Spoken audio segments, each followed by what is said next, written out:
Okay. Okay, welcome back to the local SCP researchers. This is senior researcher Dr. Church. Dr. Arlen? And for the first time so far, visiting researcher Dr. Mulder. If you just want to say hi to the many viewers out there. You Hi. just waved. Hey, nice. I did indeed just And wait. today we will be discussing SCP-025, also known as the Well-Worn Wardrobe. So I'm going to start us off through special containment procedures, and all I'm going to say is this is a long one, boys. This is a long one. There's two special containment procedures, which is interesting. Oh wait, no, they just freaking put this in the book wrong. It's supposed to say description. Whatever. SCP-025 is only to be opened during testing, as is the room in which SCP-025 is stored. Entry codes are to be given only to authorized research and security personnel. No other containment protocols required. Wow, that is the shortest special containment procedures I've ever seen. Anyway, description. SCP-025 is a wooden wardrobe measuring 0.97 meters by 0.262 meters by 1.95 meters, full of clothing dating from a number of time periods. Articles contained within the chest, collectively named SCP-025-1, matched with styles of decades from the 1920s to the present, so a long time. The apparel from each time frame varies with regard to style. For example, a polyester striped shirt and a pair of charcoal suit pants both correspond with general styles of the 1970s. The only unifying aspect of every article contained in SCP-025 is that each one is in poor condition. Moths have eaten much of the collection, and tears and runs are not uncommon. When any item of SCP-025 is put on, the wearer is observed to either die or suffer an injury within 24 hours. The cause of death or injury in these instances is invariably linked to the aforementioned flaws in the clothing, but only ever appears to be an unrelated incident. Wearing the gloves with the fingertips cut off may result in the fingertips loss of fingertip through a simple kitchen accident like chopping onions. Similarly, a subject wearing a poncho with a sleeve missing will somehow cause the loss of the uncovered arm, be it an attack by a wild animal or sealed, unfurnished enclosure. While wearing an item from the chest, the wearer will either seemingly spontaneously contract a flesh-eating disease that begins in areas not covered by the clothing, or suffer the failure of an organ located beneath an imperfection in the article. Diseases arise from such incidents may or may not be contagious. No study has been successfully undertaken due to the speed at which the strains observed run their course. Recommended that, if possible, samples of the disease be taken to lab for possible weaponization. Don't give me that look. I know many SCPs here that are used by the Foundation for militaristic purposes. Reasonable. Following is an abridged test log of 025. More through our testing will be accompanied by the declassification of the document in its entirety. Test log SCP-025, Section 1. Subject D778, a 42-year-old white male. An article, a 1940s era white tuxedo, torn seam in left shoulder. The results: subject was allowed to roam free in the halls under Agent Redacted's supervision. For approximately 45 minutes, nothing eventful occurred. However, at Redacted, security tapes and eyewitnesses indicate that D778 appeared to make an attempt at attacking Agent Redacted. He, in turn, overcame the subject with a knife, causing an inch-deep gash in D778's left shoulder, precisely at the point where the tuxedo seam was ripped. Test halted. Subject later terminated. Makes sense. Next, subject D690, a 26-year-old white male with a 2004 Boston Red Sox baseball cap. The size adjuster was missing on the back of the cap, and the logo in the front was partially removed. Test results. Placed in a sealed room with a subject was a table in which a loaded Jericho Baby Eagle 9mm handgun, a grill lighter, and a hatchet. D690 chose to wear the cap backwards for the test. Potential effects of this decision on the outcome of the test are unknown. Subject expressed reluctance to touch any of the objects on the table for several hours. Food and water were provided as necessary. After 4 hours of general inactivity, subject picked up the handgun, examined it. While holding it at roughly eye level, the weapon discharged into D690's forehead, where the size adjustment band would have been.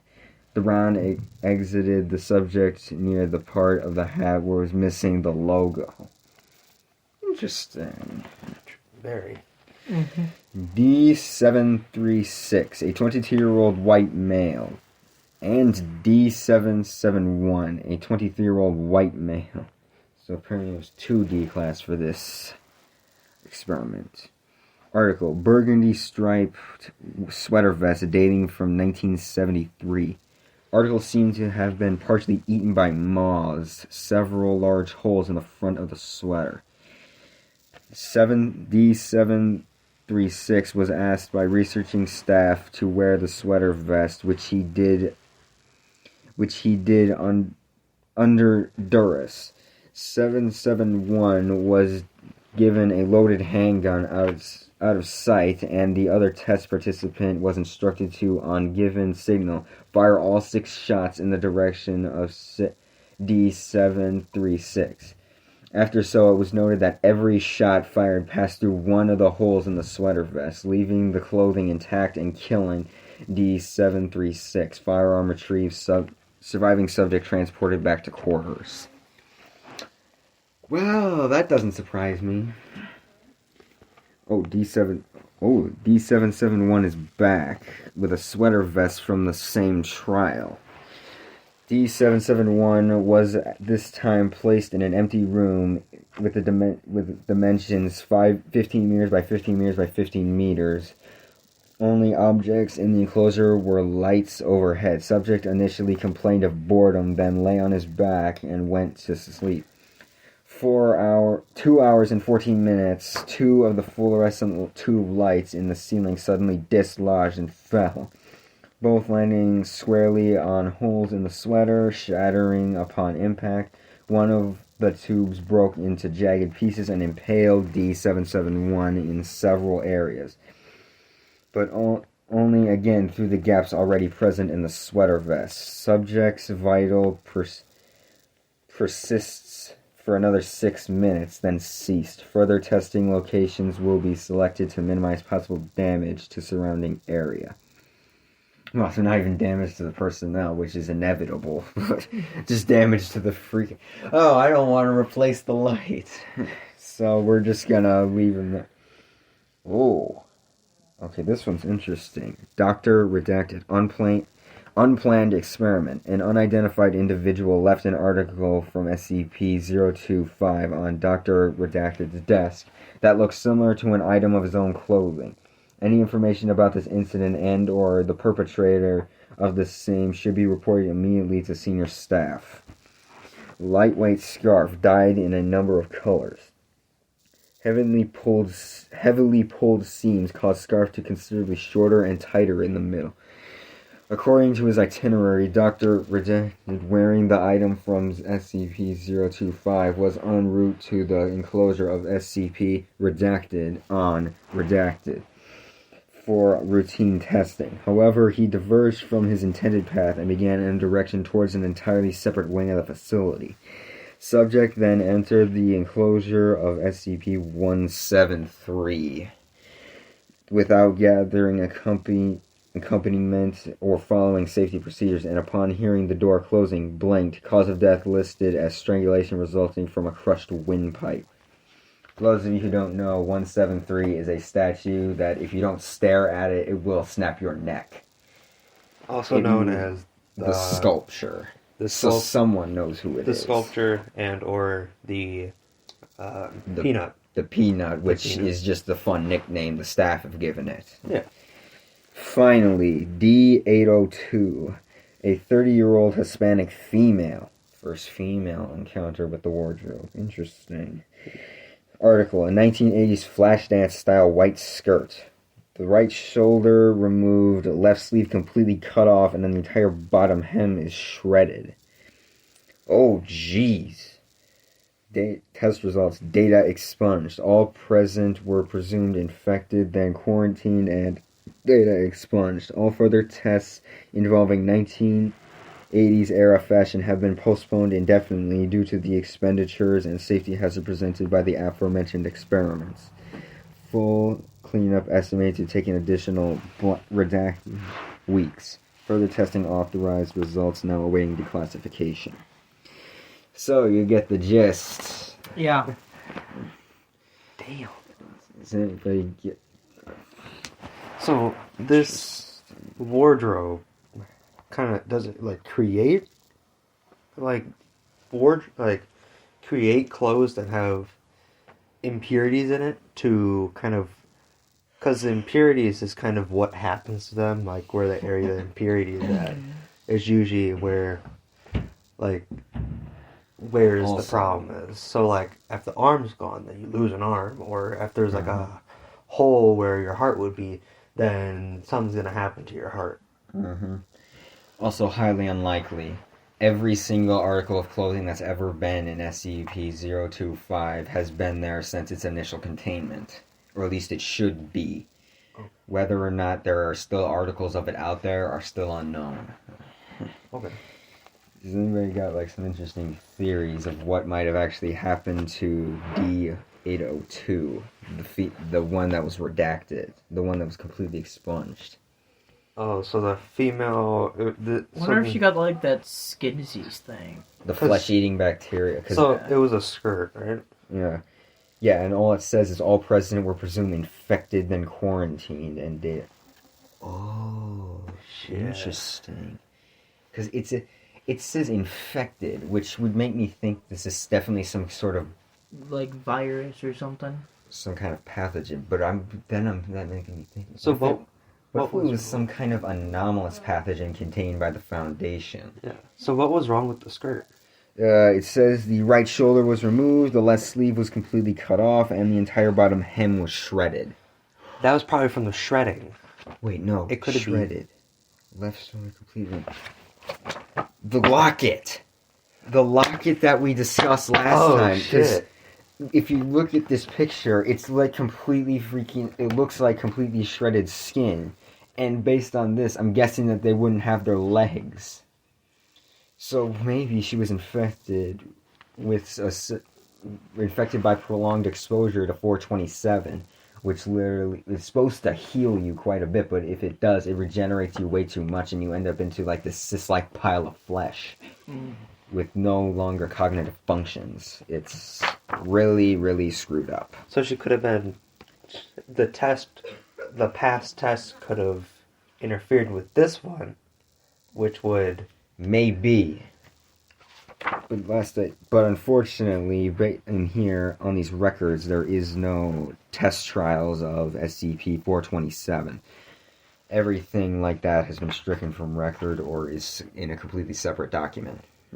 Shit. So we can't know for sure, but that would be an interesting assumption. But then again, knowing anomalous-born pathogens, there are a numerous bunch. That's why we have MTF Beta 7, which is the Mad Hatters, which is literally a task force designed to deal with these kind of things.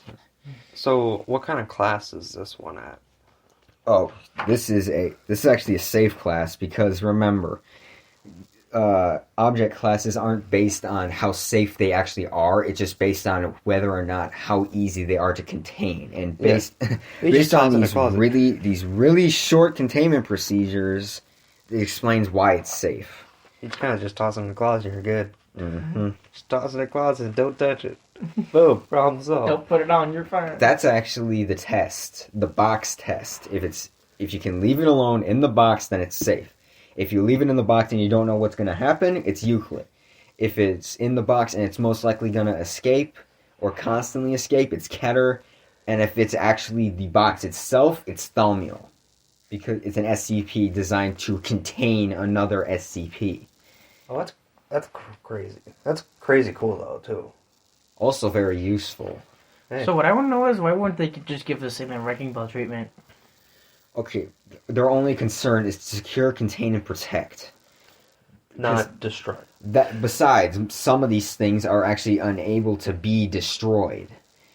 Like 682, the hard to destroy reptile literally adapts to whatever tries to kill it, so it's literally impervious to death. Yeah, you can toss it in lava. And It has can do been fine. exposed to acid, completely disintegrated at the atomic level, and yet it was still, there was like one atom and it reconstituted into its actual form. It was ridiculous. Yeah. Anything from one atom or smaller, It can didn't just matter. come back. Yep. Also, 096 is also one of those, like, we've seen MTFs blow complete chunks off the thing and it's still able to move. Yeah, that's It's like Godzilla all over again. kind of is. Well, not if you don't look at its face. You look at its face, that thing's gonna kill you. Yeah. So Hey, you ugly. with this one, Oh, the yeah. SCP-025. Yes. So in this photo, it shows one of the I would say it's a scientist, yes. and then there's the subject, and it shows that like the I would say that vest or the It's a laboratory. laboratory coat is like burned on like the wrist and stuff, like not in the wrist but like the Yes. arms and stuff. Yes, right here. Yeah, and if you look absolutely closely, exposed, only the exposed parts. None of the actual coat is touching these power lines, which this subject has somehow seemed to be strung up in, which I want to know, how did that happen? I don't know. There's But two then of them strung up in him. No, this guy's still alive. That guy? What is it? Oh, or is that This his, is what's all his one arm? Yeah, that's his arm. Oh, so what is That's That's probably a a researcher. Researcher or scientist. Yeah, and then that makes me. Yeah, but then again, this seems interesting because it seems like these articles also seem to influence, like this one, Yeah. the unplanned experiment with the doctor. Yeah. What caused him to walk into 173's containment area without both the three personnel, because that's its containment procedures. It needs to be at least 3 personnel, so at least one person's looking at it at all times. And they have to do that because it needs to be cleaned on a bi-weekly basis. So, Interesting. but we'll talk. But that's We'll a story talk. for another time. That's story for those. Yeah. Yeah, but what in the right, any person with a sense of freaking reason would not walk into that containment area without following containment protocols and just not go in there in general. Yeah, that's just kind of how I you bet you get. this clothing kind of messes with people's mind.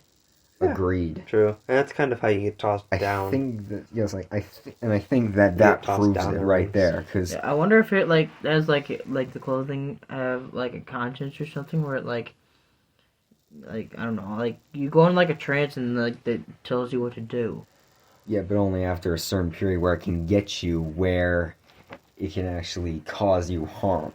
Because literally, it says right here, however, he diverged from his intended path and began in direction towards an entirely separate area of the facility. Yeah, that's where the trance came in. Like Yeah, it's like, there's no way that you know where you're going. You ain't just... Yeah, yeah, like but the problem would still happen anyways. Something will happen no matter what. Oh, without a doubt, but I'm guessing that whatever happened, whether this thing is sentient or not, that was its shot, and it took it. any shot it has, like It'll even if you take. try to move away from it, The it will like, oh yeah, The you're moving closest thing it can get to harming you in any way that is relevant to the clothing, it will get you there. Okay, Yeah. but the thing that really kind of like is interesting to me is the light one, because that could have easily been just like a Yeah, like a failure of like a light mounting or something, or Yeah, that you could have know. happened at any time, but of course it happened as soon as that was worn. Yeah, see, so I feel like that test could have easily been exempt. That could have, like, if they didn't do a further investigation of the light fixture itself. I was like, maybe, but like I said, There's a ways around it. knowing the anomaly and knowing that most of the stuff up there, like fluorescents don't just fall out. That's the thing. Yeah. That's why it's probably not been stricken from records. See, but the thing is, though, with the fluorescents, they usually have some sort of covering to, like, keep them in. So if this place really, like, didn't have any covering, or the covering was, like, undone, Because like these then fluorescents, clearly that's a maintenance issue. possibly a maintenance issue. Let's just leave it at that. But then again, because of the anomaly, we'll never know. That's fair. Yeah. Either way, it's an There are anomaly, certain- and things will happen. Yeah, whether or Yeah. not that was actually just freaking random coincidence that the lights fell out and hit him with. Yeah, but then again, that's the other thing. It hit him exactly in the spots where there is no clothing. See, with a maintenance issue, that's kind of hard to fake, don't you think? So I think Yeah. that's I mean, one of like the I said, there are many variable causes to that. Fair, That could have fair. been that could have just been where he was lying, where like it hit him in the right spot. Cause like it'd be different if he would like be hanging out like halfway across the room, and then like they were started falling, turned, and then just went right over him. Like that could have been something. Like, see, that would be something. Like I feel like that test would have to be ran again and again, like at least twice in the same room without fixing anything that has come undone, to officially prove that that was the anomaly doing its thing, or that was just pure coincidence. So I feel like that test would have to be ran again in order for it to actually be proved by something. There are just too many probable causes. Okay, but I'm just saying that you probably have to do that test more than once. That's what I was just saying. Again. Yeah. No, I mean more than once repeated, because That's what I it's mean. like not just twice though, because there's a chance that it'll have something else happen to you at That's what I mean. Like that, it have to be done in that exact room more than. the exact same yeah, point at the exact same time. Well, no, not. Well, maybe not the May- exact same time, because But the that exact varies. same, like in the exact same room. But however, Really close times. Exact same room, exact same spot in the room, exact same article of clothing. no, I wouldn't do the exact same spot in a room, because I would not fix anything that has come undone, because otherwise that could just lead to more probable causes. But if they're lying in different parts of the room, and like it happens more than once, like, you know, say it happens Put them again. under another light fixture. Yeah, exactly. You know, say like it happens same again. Say it happens again. Okay, take that shirt off that guy, put it on another one, lay him underneath put him somewhere, and if it happens again, then we know it's the article of clothing doing its thing, and this thing is actually sentient. Otherwise, it's just too many probable causes. But- like that's Yeah. exactly what we have with that test. So I feel like there are just too many causes, like too many probable causes, for that to be sentient. Mm-hmm. It's just kind of weird how it hits the exact point, but it's still understandable that it's a. Speaking of those actual points, there is very inconsistent data when it comes to articles of clothing with more than one thing wrong with it. Like the one thing wrong with the tuxedo, of course it's gonna do something with the arm.